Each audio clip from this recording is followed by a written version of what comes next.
Are you looking for a pieced border for that special quilt you've made? Stick around. I've got a good one for you today.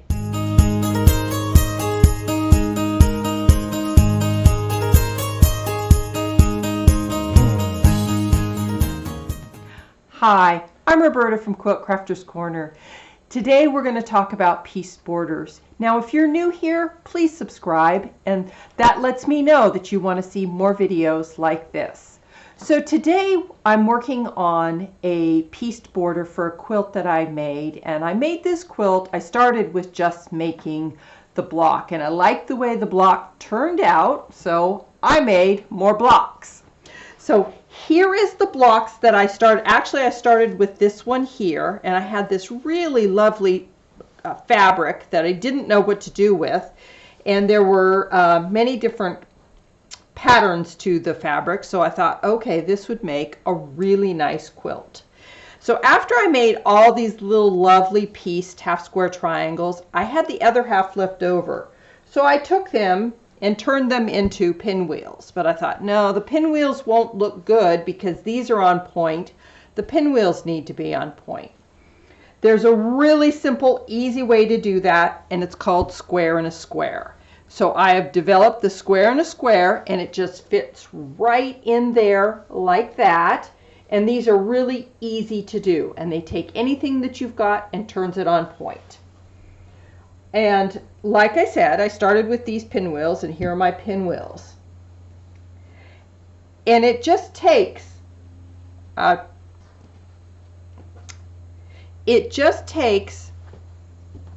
half square triangle. And these originally started out as 3 1/4, and I just cut them in half. So my diagonal is on the bias, so be careful they stretch. And I just match them up. I match my point up to my opposite seam here, so I know that it's directly in the center. And then I just take it over to the machine and I sew a scant 1/4 inch. Okay, there's my first one. And then once again, I just line up that point with the opposite side. Now, if you don't have a seam, just make a crease in your material so you know where that point needs to fall. And because you just want these lined up. If you don't line them up, they'll be crooked. So now I've got my second piece, and I will just go and sew a scant 1/4 inch. Okay, so I have both sides on. Now what I want to do is I want to trim up these, take these outside edges off, and I really try to make sure that my ruler is straight so that I'm getting a nice straight cut and taking off both of those sides. I usually line up my lines somewhere on here so that I can see, yeah, it's consistent and it's going to be.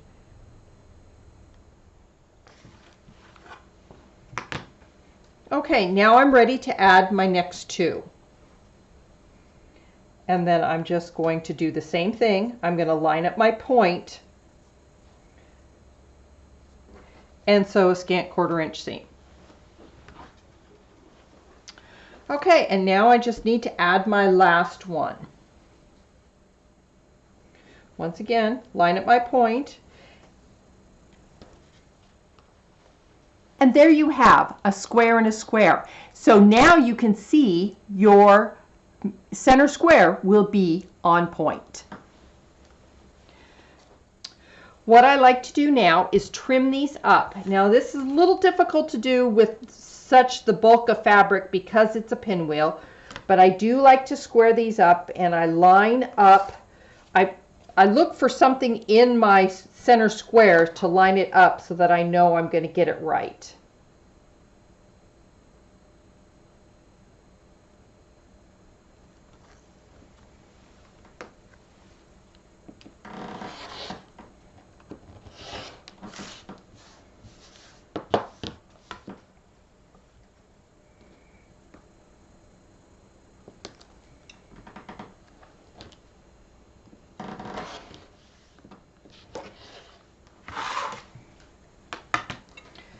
And there's my center square all trimmed up.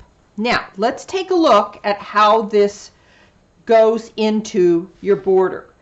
When I originally measured, this is my top border, and these are going to go down along my side. And I want them to match up with the points in the quilt here, and then I've got it again here at the point there.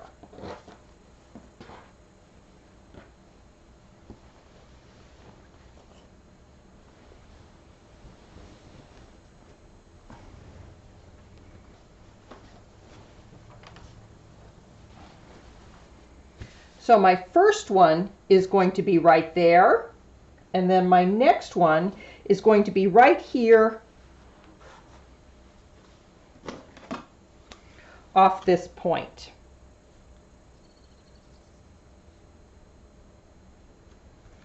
So I know it's going to go right here. Now what I need to do is I need to measure between these two and cut a piece of fabric a 1/2 inch bigger in order for it to fit in here. And this is measuring at 4 inches. So I know I need 4.5 inches to go in between these two squares. So that's how I measure. You could take the length of your quilt and divide it by these and then figure out what you need in between. Sometimes just laying it out so that you can see it and see where these pieces go and then measuring works the best. It just depends. It just depends on how much you like to do math. So here is my layout so far, and what I'll have to do is cut squares for here and here, and then what I'm going to do is put black here and then probably another pinwheel up here in the corner.